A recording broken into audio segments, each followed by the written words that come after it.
Hi hello. അപ്പോൾ 4ാം ക്ലാസ്സിലെ മലയാളം എക്സാമിൻ്റെ ഒരു മോഡൽ ക്വസ്റ്റ്യൻ പേപ്പർ നമുക്കിവിടെ ഡിസ്കസ് ചെയ്യാം. എക്സാം കണ്ട് അടുത്തു. അപ്പോൾ ക്വസ്റ്റ്യൻ പേപ്പർ കിട്ടിക്കഴിഞ്ഞാൽ ഇങ്ങനെ ഇതുപോലെ ക്ലാസ്, വിദ്യാലയത്തിൻ്റെ പേര് ഇതൊക്കെ എഴുതാൻ വരും. അതൊക്കെ നന്നായി വായിച്ചിട്ട് ശേഷം എഴുതുക. അതിൻ്റെ ശേഷം അതിൽ വരുന്ന പ്രവർത്തനങ്ങൾ നമുക്ക് കാണാൻ കഴിയും. ഇനി ക്വസ്റ്റ്യൻ പേപ്പർ ഒന്ന് നമുക്ക് ഡിസ്കസ് ചെയ്യാം. കഥാഭാഗം ശ്രദ്ധയോടെ വായിക്കൂ. ഒരു കഥാഭാഗം തന്നിട്ടുണ്ട്. പുഴ കഥ എഴുതാൻ തുടങ്ങി. വിവരമറിഞ്ഞപ്പോൾ കാറ്റിന് ഉത്സാഹമായി. പുഴയുടെ കഥയിൽ തനിക്കും ഒരിടം കിട്ടിയേക്കാം. പുഴയിലേക്ക് വളർന്നിറങ്ങിയ കണ്ടൽക്കാടിനോടും അവിടെ മുട്ടയിടാനെത്തിയ മീനുകളോടും കാറ്റ് വിശേഷം പങ്കുവച്ചു. അവർക്കും സന്തോഷമായി. തങ്ങളും കഥയിൽ ഇടം നേടിയേക്കാം. പറഞ്ഞു വിവരമറിഞ്ഞ മണൽത്തിട്ടയ്ക്കും ആവേശം വന്നു. താനും ഈ കഥയിൽ ഒരു ഭാഗമായതു തന്നെ. ചൊരിമണലിൽ കഥ എഴുതി നീങ്ങവേ പാവം പുഴ മെലിഞ്ഞ് എവിടെയോ മറഞ്ഞു. ഇനി ഈ കഥാഭാഗവുമായി ബന്ധപ്പെട്ട് കുറച്ച് ക്വസ്റ്റ്യൻസ് കൊടുത്തിട്ടുണ്ട്. 1 മുതൽ 4 വരെയുള്ള ചോദ്യങ്ങൾക്ക് ഏറ്റവും യോജിച്ച ഉത്തരം തിരഞ്ഞെടുത്ത് എഴുതുക. കാറ്റിന് ഉത്സാഹം തോന്നിയത് എന്തുകൊണ്ട്? ഓപ്ഷൻ തന്നിട്ടുണ്ട്. കണ്ടൽക്കാടിനോട് വിശേഷം പറയാൻ കഴിഞ്ഞത് കൊണ്ട്, കഥയിൽ ഒരിടം കിട്ടിയേക്കാം എന്ന് വിചാരിച്ച്, നന്നായി വീശാൻ കഴിഞ്ഞത് കൊണ്ട്, മീനുകളെ കാണാൻ കഴിഞ്ഞത് കൊണ്ട്. എന്താണ്? ബി ആണ്. കഥയിൽ ഒരിടം കിട്ടിയേക്കാം എന്ന് വിചാരിച്ച്. അടുത്ത ക്വസ്റ്റ്യൻ നോക്കാം. പാവം പുഴ മെലിഞ്ഞ് എവിടെയോ മറഞ്ഞു. ഈ വരികളിൽ നിന്ന് നിങ്ങൾക്ക് മനസ്സിലാകുന്നത് എന്ത്? പുഴ ഒളിച്ചു, പുഴ മരിച്ചു, പുഴ കരഞ്ഞു, പുഴയെ കാണാതായി. എന്താണ് ആൻസർ? പുഴയെ കാണാതായി. ഡി ആണ് ആൻസർ കേട്ടോ. 3ാമത്തെ ക്വസ്റ്റ്യൻ. ഇടം നേടുക എന്നതുകൊണ്ട് ഇവിടെ എന്താണ് അർത്ഥമാക്കുന്നത്? കഥാപാത്രമാവുക, സമ്മാനം നേടുക, സ്ഥലം കിട്ടുക, പേര് കിട്ടുക. എന്താണ്? കഥാപാത്രമാവുക. എ ആണ് ആൻസർ കേട്ടോ. 4ാമത്തെ ക്വസ്റ്റ്യൻ നോക്കാം. അവസാനം പുഴയിൽ എന്തു സംഭവിച്ചെന്ന് മനസ്സിലായല്ലോ. ഇതിനു കാരണമായ കഥയിൽ നേരിട്ട് പ്രത്യക്ഷപ്പെടാത്ത കഥാപാത്രം ആരാണ്? എ കടൽ, മേഘം, മനുഷ്യൻ, സൂര്യൻ. മനുഷ്യൻ എന്നാണ് അതിൻ്റെ ആൻസർ കേട്ടോ. 5ാമത്തെ ഉത്തരം എഴുതുക. പറഞ്ഞു എന്നതുപോലെയുള്ള പ്രയോഗങ്ങൾ കഥാഭാഗത്ത് നിന്ന് കണ്ടെത്തി എഴുതുക. അവിടെ എന്താണ്? മെലിഞ്ഞു പുഴ അല്ലേ, അങ്ങനെ പറഞ്ഞിട്ടുണ്ട്. അതേപോലെ മെലിഞ്ഞ് എന്നാണ് ഈ കഥാഭാഗത്ത് വന്നിട്ടുള്ളത്. പ്രവർത്തനം 2 അനുഭവക്കുറിപ്പ് എഴുതാനാണ്. വേനലൊഴിവത്രേ വേഗം പോയി, വേനൽ കിനാക്കൾ കരിഞ്ഞേ പോയി. കുടയില്ലാത്തവർ എന്ന കവിതയിൽ വേനലൊഴിവ് വേഗം കടന്നു പോയതിൽ സങ്കടപ്പെടുന്ന കുട്ടിയെ പരിചയപ്പെട്ടുവല്ലോ. നിങ്ങൾക്കും വേനലൊഴിവ് എങ്ങനെ തന്നെയാണോ അനുഭവപ്പെട്ടത്? നിങ്ങളുടെ വേനലവധിക്കാലത്തെ അനുഭവങ്ങൾ പങ്കുവെക്കൂ. അപ്പോൾ നിങ്ങളൊരു അനുഭവക്കുറിപ്പ് എഴുതാനാണ് പറഞ്ഞിട്ടുള്ളത്. അടുത്തൊരു ക്വസ്റ്റ്യൻ നോക്കാം. സുന്ദരി നല്ല അരിമണിയല്ലേ. ഒരു പിക്ചർ കണ്ടിട്ടുണ്ട്. ഒരു കുട്ടി കോഴിയോട് സംസാരിക്കുകയാണ് അല്ലേ. സുന്ദരി നല്ല അരിമണിയാ, കഴിച്ചോളൂ, മതിയായില്ലേ? ഇപ്പോൾ കൊണ്ടുവരാം. അനു അടുക്കളയിലേക്ക് ഓടി. മുറ്റത്തെന്താ ബഹളം? അയ്യോ പരുന്ത്, എൻ്റെ സുന്ദരി. അവൾ വടിയെടുത്തൊരൊറ്റേറ് റാഞ്ചിയെടുത്ത കോഴിക്കുഞ്ഞിനെ പരുന്ത് താഴേക്കിട്ടു. അനു ഓടിച്ചെന്ന് ഇരുഹസ്തങ്ങളും ചേർത്ത് അതിനെ വാരിയെടുത്തു. കിടുകിടാ വിറക്കുന്ന കോഴിക്കുഞ്ഞിനെ മാറോടണച്ച് അവൾ സ്നേഹത്തോടെ തലോടി. ചുവപ്പും കറുപ്പും കലർന്ന നനുത്ത തൂവലുകളും സ്വർണ്ണ നിറമുള്ള കുഞ്ഞിക്കൊക്കും കുണുങ്ങി നടത്തവുമുള്ള കുഞ്ഞിക്കോഴിയെ അനുവിന് ഏറെ ഇഷ്ടമാണ്. സുന്ദരിക്കോഴി വലുതായി ഒട്ടേറെ കുഞ്ഞുങ്ങൾക്ക് ജന്മം വളർത്തി വലുതാക്കി. ഇന്ന് വിരുന്നുകാരുണ്ടല്ലോ, നമുക്ക് തള്ളക്കോഴിയെ കറിവെക്കാം. അമ്മ അച്ഛനോട് പറയുന്നത് കേട്ട് അനുവിന് സങ്കടമായി. അവൾ ഓടിച്ചെന്ന് അച്ഛനെ കെട്ടിപ്പിടിച്ചു കരഞ്ഞുകൊണ്ട് പറഞ്ഞു, വേണ്ടച്ഛാ, നമ്മുടെ മോളെ സുന്ദരിക്ക് പ്രായമായില്ലേ, ഇനി എന്തിനാണ് അതിനെ വളർത്തുന്നത്? പ്രായമായവരെയൊക്കെ നമുക്ക് ഒഴിവാക്കാൻ കഴിയുമോ? അനു ചോദിച്ചു. അയാൾ ഒരു നിമിഷം ആലോചിച്ചു നിന്നു. കഥ വായിച്ചല്ലോ. 1 മുതൽ 5 വരെയുള്ള ചോദ്യങ്ങൾക്ക് ഉചിതമായ ഉത്തരം എഴുതുക. അനു അടുക്കളയിലേക്ക് പോയത് എന്തിന്? അമ്മയെ കാണാൻ, അരിയെടുക്കാൻ, വടിയെടുക്കാൻ, മുറ്റത്തെ ബഹളം കേട്ട്. അരിയെടുക്കാനാണല്ലേ. കഥയിൽ കൈ എന്ന പദത്തിന് പകരം ഉപയോഗിച്ചിരിക്കുന്ന പദം ഏത്? ഹസ്തം, ബാഹു, കരം, പാണി. ഏതാണ്? ഹസ്തം എന്നാണ്. പ്രായമായവരെ ഒഴിവാക്കരുത് അല്ലേ. പ്രായമായ സുന്ദരിക്കോഴിയെ ഒഴിവാക്കാൻ അനുവിന് തീരെ കഴിയുന്നില്ല. എന്തായിരിക്കും അതിന് കാരണം? എന്തായിരിക്കും? പ്രായമായവരെ ഒഴിവാക്കരുത് എന്ന ഒരു മൂല്യം ഉണ്ടാവും അല്ലേ. സുന്ദരിക്കോഴിയോടുള്ള ഇഷ്ടം കൊണ്ടാവാം, കൂടെ കഴിഞ്ഞവരെ സംരക്ഷിക്കാൻ, പിന്നെ സഹജീവി സ്നേഹം. ഇതൊക്കെ അതിനുള്ള ആൻസർ ആട്ടോ. നിങ്ങൾക്ക് ഇതിൽ ഏതാണ് അനുയോജ്യമായി തോന്നുന്നത് അങ്ങനെ എഴുതാം.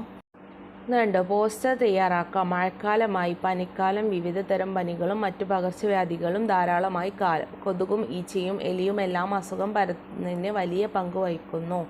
എന്താണ്? രോഗം പരത്തുന്ന ജീവികൾ പെറ്റുപെരുകാൻ ഒട്ടേറെ സാധ്യതയുണ്ട്. നമ്മുടെ അശ്രദ്ധയ്ക്ക് ഇതിൽ വലിയൊരു പങ്കുണ്ട്. പൊതുജനങ്ങളെ ബോധവൽക്കരിക്കാൻ പറ്റുന്ന ഒരു പോസ്റ്റർ തയ്യാറാക്കൂ. ഇതുപോലുള്ള പോസ്റ്ററൊക്കെ എന്തായാലും നിങ്ങൾക്ക് ക്വസ്റ്റ്യൻസ് വരും. അപ്പോൾ അതിനുള്ള കോഡ്സും കാര്യങ്ങളൊക്കെ മനസ്സിൽ കണ്ടെത്തുക കേട്ടോ. ഇവിടെ തന്നിട്ടുള്ള ചോദ്യങ്ങൾക്ക് ഒരു എക്സാമ്പിൾ ഞാനിവിടെ കൊടുക്കുന്നുണ്ട്. കണ്ടോ, നല്ല പിക്ചേഴ്സൊക്കെ കൊടുത്ത് മഴക്കാലം, കൊതുകുകളുടെയും കാലം, പകർച്ചവ്യാധികൾ തടയാൻ വെള്ളം കെട്ടി നിൽക്കുന്ന സാഹചര്യം ഒഴിവാക്കൂ. അങ്ങനെയുള്ള ഒരുപാട് മനോഹരമായ കോഡ്സൊക്കെ നിങ്ങൾക്ക് കൊടുത്തിട്ട് പോസ്റ്റർ ആകർഷകമാക്കണം കേട്ടോ. ഇനി നിങ്ങളോട് ഒരു ആസ്വാദനക്കുറിപ്പ് തയ്യാറാക്കാൻ പറഞ്ഞാൽ മഴയുടെ മേളം, CP പുറത്തിൻ്റെ ഒരു കവിത ഇവിടെ കൊടുത്തിട്ടുണ്ട്. തുടി കൊട്ടുന്നു മാനത്ത്, വെടി പൊട്ടുന്നു മാനത്ത്, ഹയ്യട ഹയ്യ കേട്ടില്ലേ മഴയുടെ മേളം മാനത്ത്, പൂത്തിരി കത്തണ മാനത്ത്, ലാത്തിരി കത്തണ മാനത്ത്, ഹയ്യട ഹയ്യ കേട്ടില്ലേ മഴയുടെ പൂരം മാനത്ത്, മഴവിൽക്കാവടി മാനത്ത്, മയിലാടുന്നു താഴത്ത്, ഹയ്യട ഹയ്യ കണ്ടില്ലേ പൂമഴ പുതുമഴ എന്തു രസം. ഇനി ഇതിനൊരു ആസ്വാദനക്കുറിപ്പ് തയ്യാറാക്കാൻ പറഞ്ഞിട്ടുണ്ട്. അപ്പോൾ ഏതൊരു ക്വസ്റ്റ്യൻ്റെയും ആസ്വാദനക്കുറിപ്പ് എഴുതുമ്പോൾ ശ്രദ്ധിക്കേണ്ട കുറേ കാര്യങ്ങളുണ്ട്. ആദ്യം കവിതയുടെ പേര് എഴുതുക, പിന്നെ കവിയുടെ പേര് എഴുതുക. ആദ്യം കവിതയുടെ ആശയം ചുരുക്കി എഴുതുക. എന്താണ് ആ കവിതയുടെ ആശയം, അത് ചുരുക്കി എഴുതുക, ചെറുതാക്കി എഴുതുക. കഥാപാത്രങ്ങൾ ആരൊക്കെയാണ്, ആ കഥയിലുള്ള കഥാപാത്രങ്ങൾ ആരൊക്കെയാണെന്ന് എഴുതുക. എന്തിനെക്കുറിച്ചാണ് കവിതയിൽ വർണ്ണിച്ചിട്ടുള്ളതെന്ന് എഴുതുക. കവിതയിൽ നിങ്ങളെ മനസ്സിനെ ആകർഷിച്ച കുറച്ച് കാര്യങ്ങളുണ്ടാവും, അതെന്താണെന്ന് എഴുതുക. വായിച്ചപ്പോൾ നിങ്ങൾക്കുണ്ടായ അനുഭവം എഴുതുക. കവിതയിൽ നിങ്ങൾക്ക് ഇഷ്ടപ്പെട്ട വരികൾ എഴുതുക. വരികൾ എന്തുകൊണ്ടാണ് നിങ്ങൾക്ക് ഇഷ്ടപ്പെട്ടത്. ഇങ്ങനെയുള്ള കാര്യങ്ങളൊക്കെ ഉൾപ്പെടുത്തിക്കൊണ്ട് എഴുതിയാൽ അതൊരു ആസ്വാദനക്കുറിപ്പായിട്ട് മാറി. അപ്പോൾ നിങ്ങൾക്ക് തന്നിട്ടുള്ള ഏത് ക്വസ്റ്റ്യൻ ആണെന്നുണ്ടെങ്കിലും അതിന് ഈ ഭാഗങ്ങളൊക്കെ ഉൾപ്പെടുത്തിയിട്ട് നല്ലൊരു ആസ്വാദനക്കുറിപ്പ് തയ്യാറാക്കുക. ഇവിടെ ശരിയായ പദം ഏത്, അനുബന്ധം, അനുബന്ധം, അനുബന്ധം അല്ലേ. അനുബന്ധം, അതിലെ അനുബന്ധമാണ് രണ്ടാമത്തെയാണ് ആൻസർ ശരി. പ്രാചീന കവിത്രയത്തിൽപ്പെട്ട കവി ആരാണ്? കുമാരനാശാൻ, എഴുത്തച്ഛൻ, ഉള്ളൂർ വള്ളത്തോൾ. ആരാണ്? എഴുത്തച്ഛനാണ്. ശരിയല്ലാത്ത ജോഡി ഏത്? സന്തോഷം അസന്തോഷം, ഭംഗി അഭംഗി, സത്യം അസത്യം, നീതി അനീതി. ഏതാണ്? സന്തോഷം അസന്തോഷം എന്നുള്ളതാണ് ശരിയല്ലാത്ത ജോഡി അല്ലേ. അടുത്ത് നോക്കാം നമുക്ക്. മുഖത്തിൻ്റെ സമാനാർത്ഥമല്ലാത്ത പദം ആനന്ദം, വദനം, പയസ്, ആസ്യം. ആസ്യം ഏതാണ്? പയസ് എന്നാണ് മുഖത്തിൻ്റെ അർത്ഥമല്ലാത്ത പദം. ഇനി ONV കുറുപ്പിൻ്റെ തല്ലാത്ത കൃതി ഏത്? ഉപ്പ്, ഭൂമിക്കൊരു ചരമഗീതം, ഉജ്ജയിനി, പൂതപ്പാട്ട്. ഏതാണ്? പൂതപ്പാട്ടാണ്. നിത്യചൈതന്യയതിയുടെ ആദ്യത്തെ പേര്? ജയചന്ദ്രൻ, രാമചന്ദ്രൻ, പ്രകാശൻ. ജയചന്ദ്രനാണ്. കനിവി എന്നതിൻ്റെ സമാന പദം ഏത്? ദയ, നീര്, കിനാവ്. ദയ ആണ്. കൃഷ്ണഗാഥയുടെ കർത്താവ് ആര്? ചെറുശ്ശേരി, ഇടശ്ശേരി, ഉള്ളൂർ വള്ളത്തോൾ. ചെറുശ്ശേരിയാണ്. കേഴുമല്ലോ എന്ന പദം പിരിച്ചെഴുതിയാൽ കേഴും പ്ലസ് യെല്ലോ, കേഴും പ്ലസ് മല്ലോ, കേഴും പ്ലസ് അല്ലോ. ഏതാണ്? കേഴും പ്ലസ് അല്ലോ എന്നാണ്. വ്യാഹതി എന്ന പദത്തിന് അർത്ഥമായി വരുന്നത് മാർഗം, വഴി, അധികം, തടസ്സം. ഏതാണ്? തടസ്സമാണ് ആൻസർ. ചേരുംപടി ചേർക്കുക. അജിതം, കള്ളം, വൃത്തി, മനോഹരം, കൈതവം, വളർച്ച, നിറമോലും, ക്ഷോഭിച്ചവൻ, ക്ഷുഭിതൻ, നിറമുള്ള. ഇത് നമുക്ക് ചേരുംപടി ചേർത്ത് എഴുതാനാണ് പറഞ്ഞിട്ടുള്ളത്. ഇതിൻ്റെ ആൻസർ ഞാനിവിടെ കൊടുക്കാം. അഞ്ചിതം, മനോഹരം, വൃത്തി, വളർച്ച, കൈതവം, കള്ളം, നിറമോലും, നിറമുള്ള, ക്ഷുഭിതൻ, ക്ഷോഭിച്ചവൻ. അടുത്ത ഉത്തരം എഴുതുക. മൈനയുടെ പാട്ട് കേട്ട് മരത്തിനുണ്ടായ മാറ്റം എന്താണ്? അതിലുണങ്ങിയും മുരടിച്ചും നിന്ന ഇലകളെല്ലാം പൊഴിഞ്ഞു താഴെ വീണു. അതിനു പകരം പട്ടുപോൽ മൃദുലമായ ഇലകൾ ആ കൊമ്പിലാകെ വന്നു നിറഞ്ഞു. ഉണങ്ങി മുരടിച്ച വൃതയെ പോലെ നിന്ന ആ മാവ് ഏതാനും മിനിറ്റുകൾക്കുള്ളിൽ നിറയെ മാവില കൊണ്ട് പൊതിഞ്ഞു എന്ന് മാത്രമല്ല, കൊമ്പിലെ അറ്റത്തെല്ലാം പൂക്കുലകളും കാണാറായി. ഒറ്റ കൈയിൽ വെണ്ണ കിട്ടിയപ്പോൾ കണ്ണൻ പറഞ്ഞത് എന്ത്? ഒരു കൈയിൽ മാത്രം വെണ്ണ തന്നാൽ മറ്റേ കൈ കണ്ടിട്ട് കേഴുമല്ലോ. മൂന്നാമത്തെ, ലൈലക്കും കുട്ടനും അമ്മ പറഞ്ഞു കൊടുത്ത പാഠം എന്ത്? ഒരു പീഡയുറുമ്പിനും വരുത്തരുത് എന്ന്. പൊടിമീനിൻ നിര പോലെ കൂട്ടുകാർ എന്നതിൻ്റെ പ്രയോഗഭംഗി വിശദമാക്കുക. കുട്ടികൾ മഴവെള്ളച്ചാലിലൂടെ വരിവരിയായി പോകുന്നത് കണ്ടപ്പോൾ കവിക്ക് പൊടിമീൻ പോകുന്നത് പോലെ തോന്നി. അടുത്ത് കുറിപ്പ് എഴുതാമാണ്. വലിയ സ്നേഹത്തോടെ പെയ്യുന്ന കൊച്ചു കാര്യങ്ങൾ പോലും സന്തോഷവും സമാധാനവും കൊണ്ടുവരും. Mother Teresa.